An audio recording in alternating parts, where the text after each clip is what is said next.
So I'll start with Gerald. Gerald, thank you so much for coming.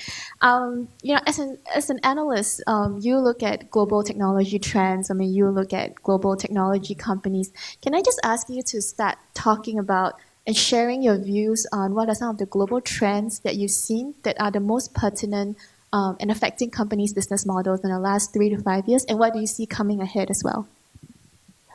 Thank you for the question. I think the speakers previously have mentioned some of the trends that we are looking at on a structural basis, things like your IoT, industrial automation, and those are definitely trends that we see structurally affecting the market over the next 3 to 5 years as well. But definitely one hot topic which might be of more interest to investors would be the trade war and how that's actually affecting the entire supply chain. So this is really something that we have seen actually before the escalation of the trade war a few months ago.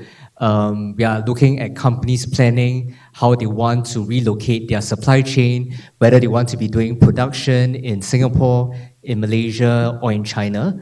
And I think really the escalation that we've seen over the last few months has really accelerated some of this planning around the entire supply chain.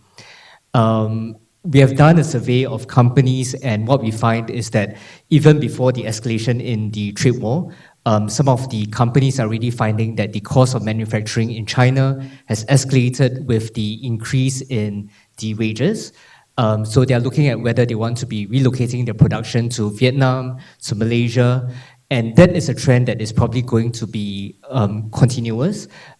Even if we see some easing after the G20 talks, I think the planning of the entire supply chain is something that companies will continue to think about, especially if we see this divergence in technology between the US and in China. Okay, that's a really interesting point because I'm going to be moving on to Waisan and for AEM, especially as a public listed company, I mean, yes, we're at SGX. We know you face, all these requirements, quarterly reporting. You have to do accounting to your shareholders. So how do you explain all these volatile changes and the impact that they have on your business model? And what are the things that you have to stay abreast of to make sure that AEM is also staying ahead of the industry? So I think it's no secret that AEM is heavily concentrated with one of the key customers. And part of that is in terms of diversification. I get that question every quarter, right? And so I think one needs to understand that as you get into production scale, it's not 3 months, it's not 6 months, it's a 3-year journey.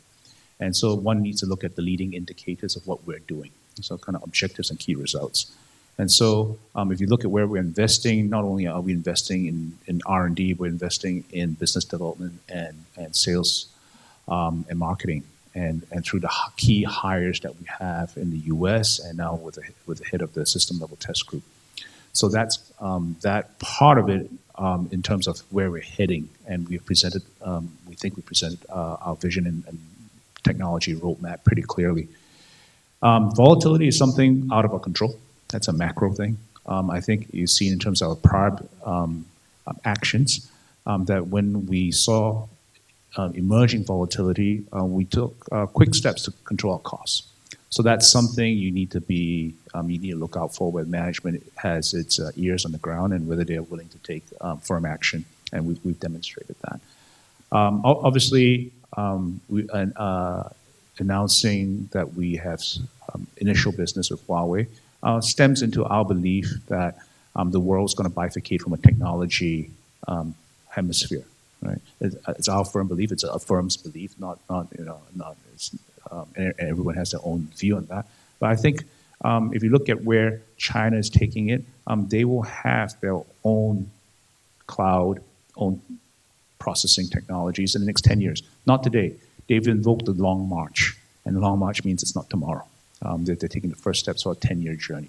And I think in 10 years, a company like AEM in Singapore stands to benefit in that front. The part that, in terms of where we are operating, is the fundamental that when you get all these macro trends, to the point I made in the opening address, is that you need to test these. And I think test has been forgotten. Recently I spoke with the CEO of an AI company, well-funded AI company, and he was so happy he got a tape out. And I said, how are you going to test this? And he has a long pause, and he says, we need to talk. So that part of it in terms of where we're skating towards in the future, that's where we're heading. But volatility in general is out of our control. And what we can do as a company is make sure that our cash balance is strong and that we take firm action quickly. Okay, thank you. And then we move on to the private companies, right? Because that's a whole different issues and things that you look at. So Raj, I'm going to ask you, like when you look at what's happening in the world and we know that it's more uncertain than ever, what are the, again, I'll ask you about the trends, but what are the things that kind of keep you awake at night and make you think that, okay, I need to deal with this? Okay, once you become an entrepreneur, especially in the beginning stage, there's quite a number of things that keeps you awake. We structured IGSS Ventures to focus on the latest and greatest, right? So what is happening in the digital space? What is happening with 5G, IoT, autonomous electric vehicles? That's where we play, right? So that's not keeping us awake. Okay, but one of the things that's keeping me awake is, like what I mentioned in my presentation earlier, this can't be a single entity's journey, the space that we are playing. It can't even be just the semiconductor industry's journey in Singapore. The competition, like what I explained, okay, you will have rest of the semiconductor nations playing an active role in this industry for various strategic reasons. And that's one of the things that I'm concerned, because we have invested a lot as a nation in the last 30 years, but today that focus has been eroding, okay? And today we are talking to Singapore Inc., not just for ourselves, but even for customers and very sexy product companies to start looking at Singapore as a destination where they can set up shop, right? So that is one of the challenges we need to overcome, and we need to do it timely. Okay. So now we move to Ayal. You shared some very interesting points just now during our private discussion, and also just looking at your presentation. I mean, I think it's truly a reflection of the fact that the semiconductor industry is really servicing the end companies, right? It's where the end industries do well that semiconductors will do well as well. So what are the key industries that you intend to focus on and strategically for your business? You did share that you're looking at coming to Singapore. How does Singapore come into those plans? Can you share more on that? Sure. So I think there's a two-part answer to your question.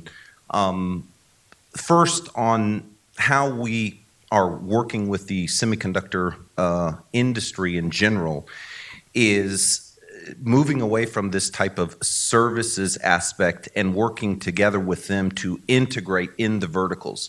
So we see the semiconductor players as our joint venture partners in the verticals. And this is what I believe will accelerate lots of these applications. I mean, one of the big holdups for 5G proliferation is, of course, integration at the vertical level. For us, we have really an unlimited amount of applications that we can do, because we're combining essentially every type of sensing field that's out there, so we can go after an unlimited amount of applications. But we are initially focusing on industry, so smart factories, QA, QC. We have some smart city applications that we're doing where we're deploying sensors at 2-meter level, bringing that intelligence and taking that and processing that with our artificial general intelligence with regular weather information. And we are focusing also on lab-based diagnostics. So not home care or over-the-counter, but simply simplifying these long procedures to make what we call smart glass or smart plastic that essentially provides also the readout results. So those are going to be the kind of the low-hanging fruit applications, and then from there it's really going out in the communications area, the healthcare area, security. As far as Singapore, so putting aside the aspect of, comparing it to doing business in Europe, which is just an absolute joke. I mean, it's just amazing that there's any startups in Europe at all. It is extremely, unfriendly.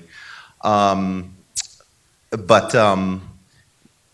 the corporate structure and of course the tax structure is very interesting. But what was most interesting for us was how Singapore looks at its projects as ecosystems.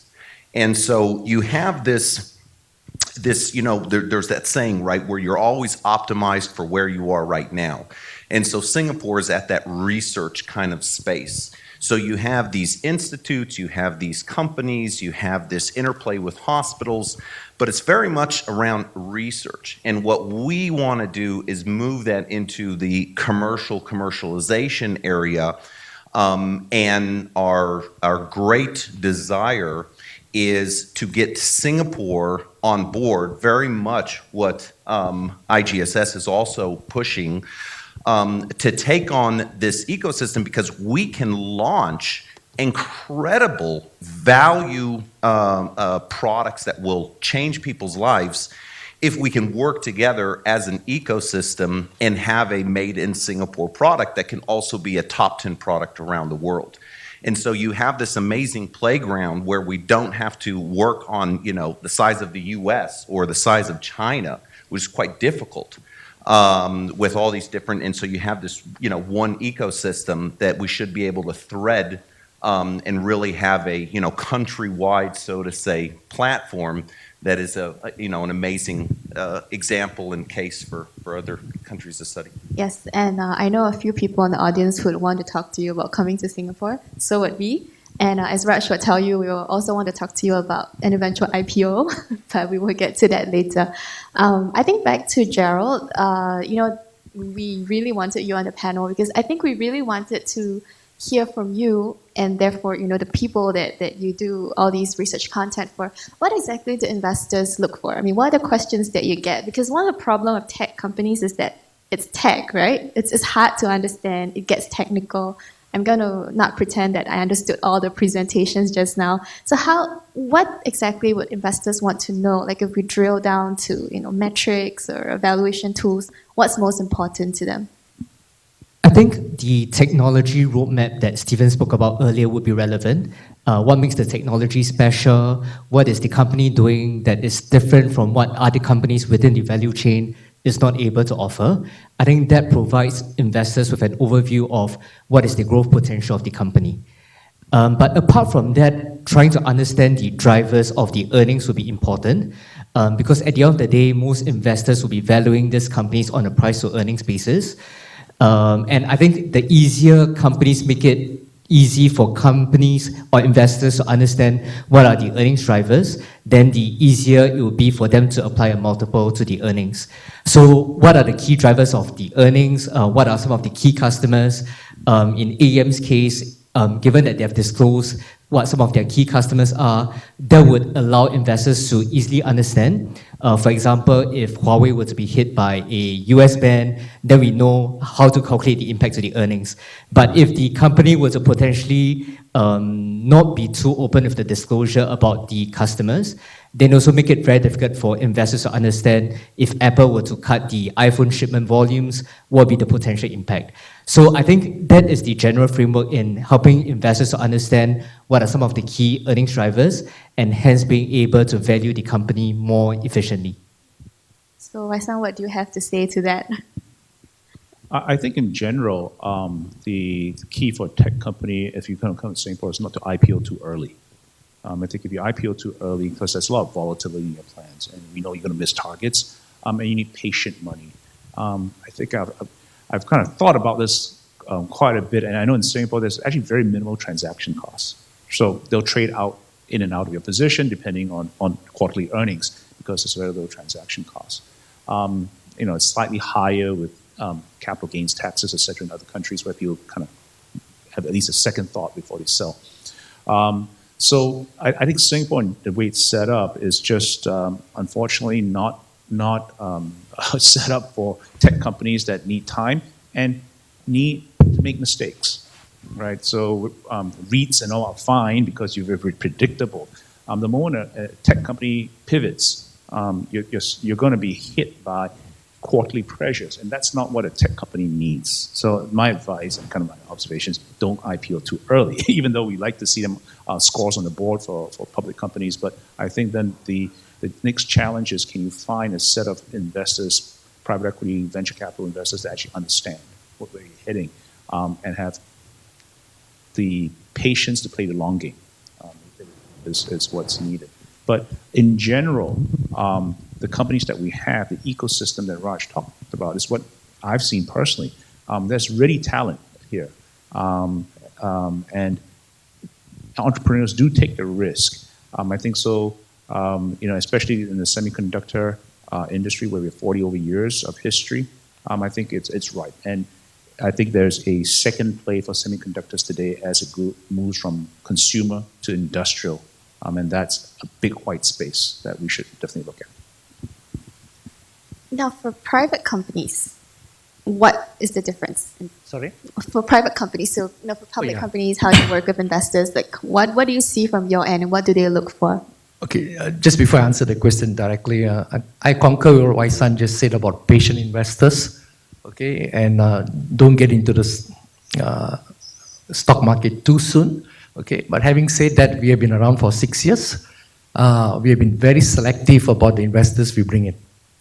I could have slept very well if I settled with some of the early investors, but they wanted majority control. And I have no problems giving majority control at the right time, but in the beginning, when you're setting up the strategies and the direction, it is very important to make sure that it's mapped out properly, right?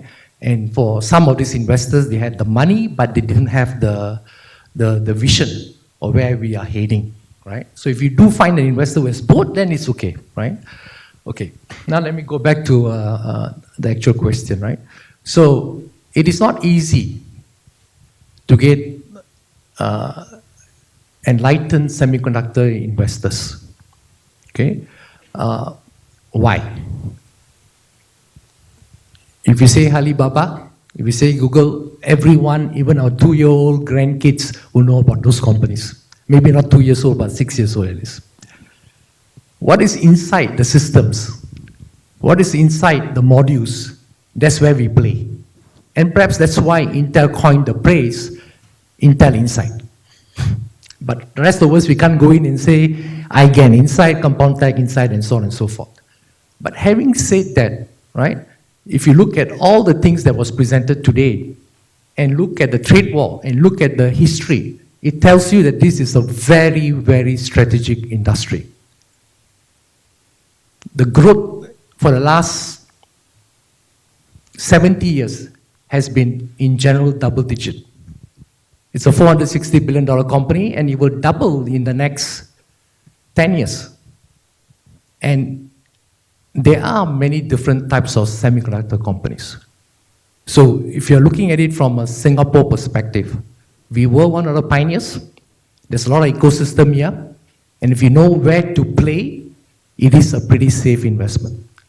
End of the day, whether you're investing in a retail outlet or any business, it is going back to the fundamentals of investment. Okay, the people behind that company, the team, the leadership, the capabilities and value you bring to the table, the differentiation, the financial model. So for many people, when they just hear the word semiconductor, straight away it goes into high capex.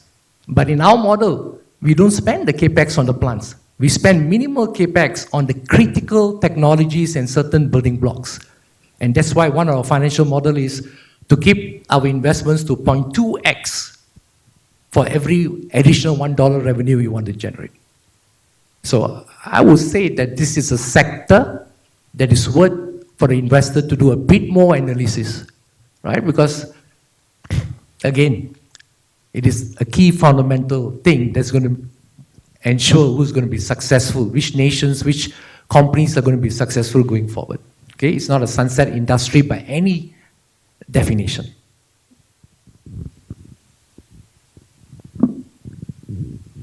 Ayao, do you have anything to add to that? Or do you have any experiences to share from, I mean, you apparently only started institutional funding this year. Do you have any recent experiences to share and how insti investors would look at the company, especially in the semiconductor industry?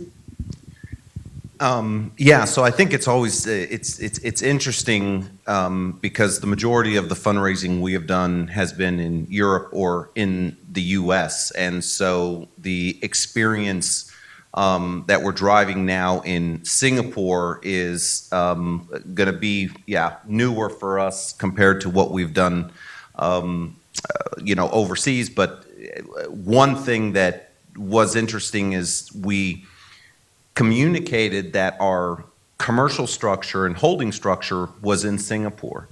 And surprisingly, we always got fantastic feedback about that. So we thought that there would be some potential pushback. There are some Americans that are kind of hung up, but we're not interested in them.